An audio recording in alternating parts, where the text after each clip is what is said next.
Hey, what's going on, my fellow jewelers? So today it's all about the resin jewelry pieces. That's right, I am obsessed. This is my third and final video about resin supplies and resin jewelry pieces.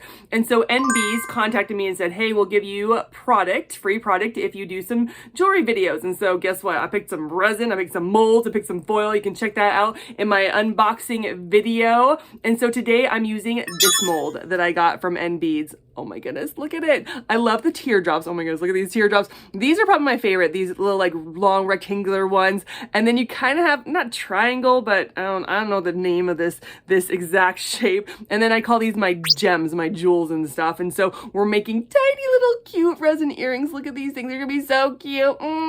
Yes, that is a resin piece I did make. No, I didn't do a video about it, but I do love it. Look at that. Ooh, so gorgeous. Sorry, off topic, kind of on, off. Resin jewelry, but not the resin jewelry we're making today. And so we are making earrings from this resin mold. You want a little sneak peek of what we're making? Okay, let me show you.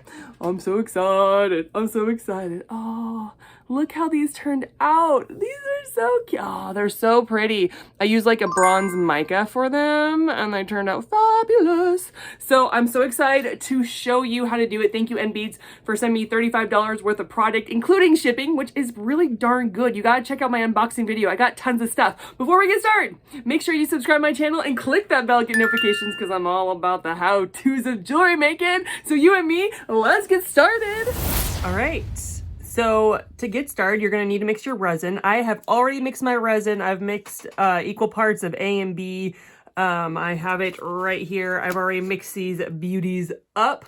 If you have never done resin before, I just made a video before this one and I went step by step mixing the resin and all that good stuff, telling you tips and tricks about the resin mixing. So you can go ahead and check that video out. But I've already mixed my resin. I want to actually make these white in the background. We're going to paint the mold first and then we're going to put the white resin in. So I want to put the white paint in. You can use acrylic paint. This is a gloss. I like the gloss. And I don't have a lot of resin because it's not really a big mold. I'm super excited about that mold that I got from NBeads. And so I am going to put my paint in. You don't need too much, but I like enough so it's not translucent. It's not transparent. So I'm going to mix my white up. And after I mix my white up, we will paint the mold. Okay, I've mixed my white and I like the color. I usually look on my stick, kind of let it drip off a bit and check out the color. I like the color. If I didn't, I would add more paint or maybe add more resin. Now I have mica. I love mica powder. I didn't know anything about mica before I started this journey, which I still don't know a lot, but I know a little bit more. The mica can be used in soaps. It can be used in makeup. It can be used in nails. And so I got a whole like 27 colors of mica plus some foil in here that I've been using like crazy. And I'm liking the metallic look. And so I'm using the copper of this mica kit. And so I'm super excited. So I'm just going to open my mica kit up. I have my brush. I got this brush like 97 cents for a kit at Walmart. Like there's a bunch of brushes in it. I didn't know what kind of brushes to use, so I just wanted to try it out. And I love the smallest one, especially for these tiny little molds.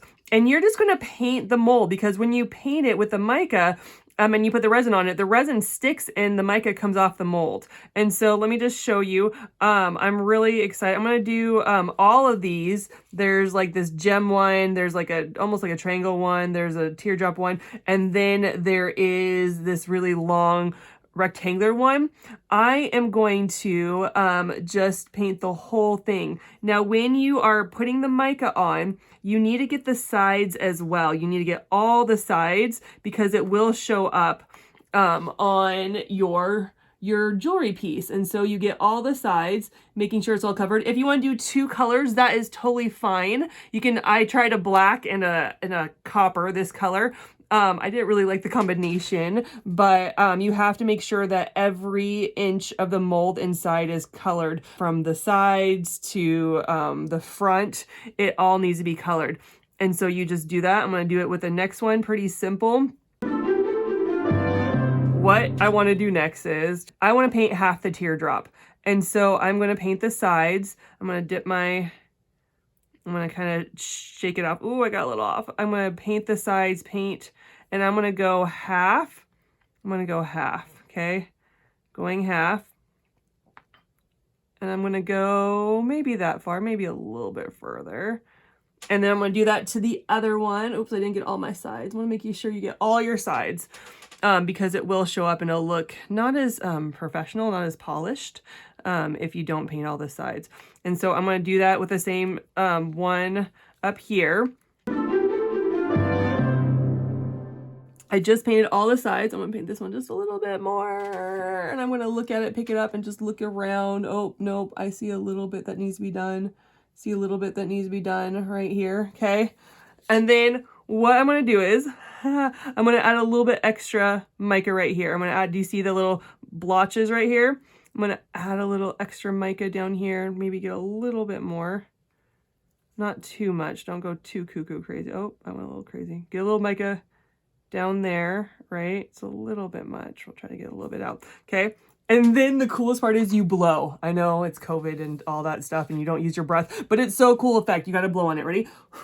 Oh my goodness. And so it kind of brings the sparkle out. Like, do you see how it kind of made it lighter that way? And I'm gonna take my brush and kind of just make it a little bit uneven on the line to make it look like it was flowing forward.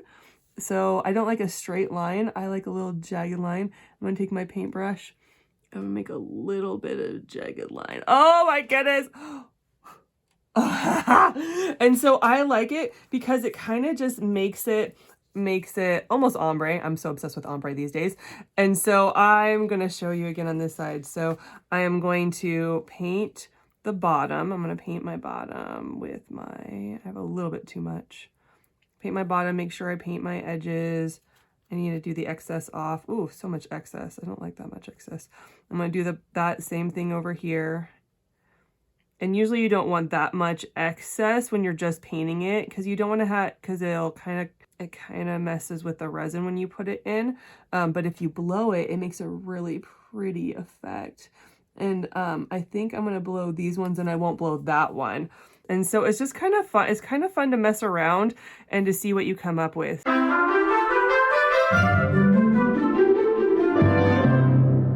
And now that I'm done, now that I am done with that, I'm gonna put my lid back on so I don't waste any more mica, because this is like gold to me. And now this mold is so small that you don't want to pour it. You want to take your stirring stick and you want to just kind of put it in there because it's so small and it sticks enough to the stick that you just want to kind of put it in there. And I'm going to let that settle a moment, and then I'm going to do that to the next two. Ooh, I'm a little sloppy. I am the sloppiest, I am the messiest person. So resin is very difficult for me because it needs to be pretty neat and nice. Okay, now that I've filled it, I kind of just want to clean it up just a little bit. I try and clean it up just a little bit. Now I overfilled this one, which drives me nuts when I overfill. I hate overfilling. It just gurs me to no end. You like that? Gur me. You can use that. I'll let you use that. So now I see it's not filling up all the way to the end. And so before I try to use my stick to try to fill it up, I try to see if I can put my lighter on, because the lighter is supposed to take away the bubbles. And the lighter tells me if I have filled it up enough or not. And so I put my lighter on to take away the bubbles. It's so tiny, you don't need to do much. Oh, and do you see the heat filled it up? I love that. We will wait 24 hours-ish. I get too excited. We'll wait 24 hours. And then we will come back and unmold it. Dun, dun, dun. Ooh, before the dun, dun, dun, right? Make sure when you're drying your mold, it's on a flat place. See, I have it on newspaper and the newspaper is not really flat. It will mess with your mold and make it tilt one way or the other. Make sure you just put it nicely in a warm place. My room right here that I do my jewelry stuff isn't very warm, so I have to take it to my kitchen, and my kitchen's a mess because I have all this resin stuff. But take it to a place that's nice and warm, and then also make it a flat surface. All right, ready? Dun, dun, dun! Okay, let's unmold these beauties and see how well I painted. This is the time you see if you did it right. So many times when I mold it, I'm like, I did it wrong. So it's always nerve-wracking to unmold them and see if you did it right. So let's unmold the teardrop first. Oh, look at those. That is so pretty. Oh my goodness. I like the blown look on it where it has the dust on it. I like that look. Let's do the other one and see if it worked. Yes, look at those guys. They're so pretty. I think the thing for me, the hardest thing about resin is the when you do earrings, they're not going to look exactly like the other because resin has a mind of its own. But for the most part, those look pretty good. That's a little bit more blown than that one, so it bugs me a little bit. Maybe I can make them into a pendant instead. So let's look at these guys. Oh, so pretty. Now, when you're doing resin, you have to clean this off. You have to clean this off, and you usually get like a very fine sandpaper. Oh, that's really pretty. I like how bright the white is, actually. Let's unmold this one. Looking good, looking good. These are pretty. Oh, I like that a lot. I like it a lot. I like it a lot. And then we got these ones. Yes, a little bit blown look a little bit. And then these are fully painted. And you kind of got to look around, and they're going to have to be cleaned up. You can take scissors and clean that up. And also you take your sandpaper and clean them up. But look at, that's a gorgeous color. I am so excited about that one. Let's look at the other one. See how well I did? Just because I did good with one doesn't mean I did good with the other. Oh my goodness. It is painted on all sides. It did very well, making sure that I painted, oh my goodness. And so I would just clean those up with a sandpaper and maybe some scissors for the big guys, for the more of the hangover, the overflow. But I like them. I do like them. They're unique.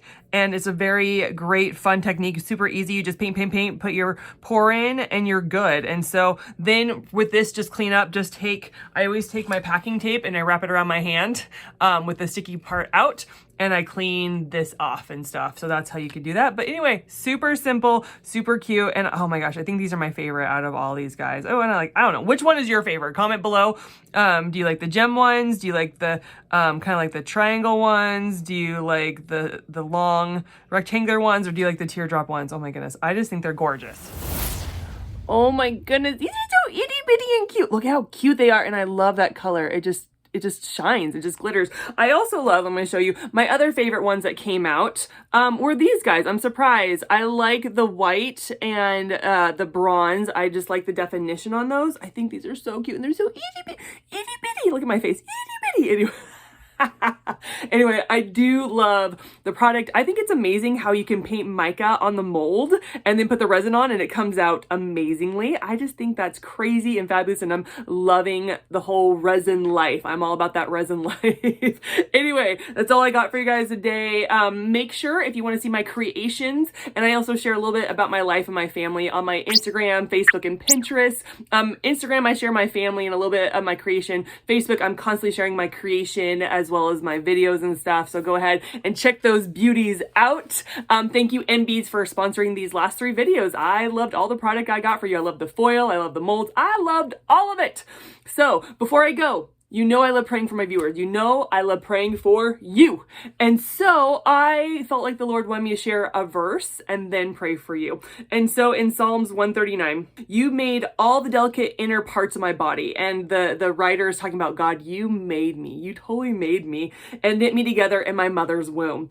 Thank you for making me so wonderfully complex, or fearfully and wonderfully made. Your workmanship is marvelous. How well I know it. You watched me as I was being formed in utter seclusion, as I was woven together in the dark of the womb. You saw me before I was born. Every day of my life was recorded in your book. Every single moment was laid out before a single day had passed. And the Lord just wanted you to know that you are not by accident. There is no accidents in this world. God made you on purpose. Before your mom and dad even conceived you, before your parents even conceived you, God already planned for you. He already planned how your skin color and your eye color and your personality. He designed you with a purpose, and He has a plan and purpose for your life. And so I just want to pray that you would never think you're an accident, never think you're a mistake, and that you would know how well loved you are and how God made you very carefully, delicately, delicately and intricately. So God, I thank you, God, that you created us, that before we were even conceived, you had us in mind and you loved us from the very beginning. God, I pray for my viewers that they would never think they're an accident, God. They would never think they're a mistake, Lord, but they would know how loved they are by you. They would know that you have given them a purpose for this life, and they would find that purpose out, God, that they would ask you and seek you and find what purpose you gave to them. God, thank you for loving us so much. Thank you for caring about us. In Jesus' name, amen. All right, guys, that's all I got for you guys today. Thank you so much, so much for tuning in, and I'll catch you in the next video. Bye!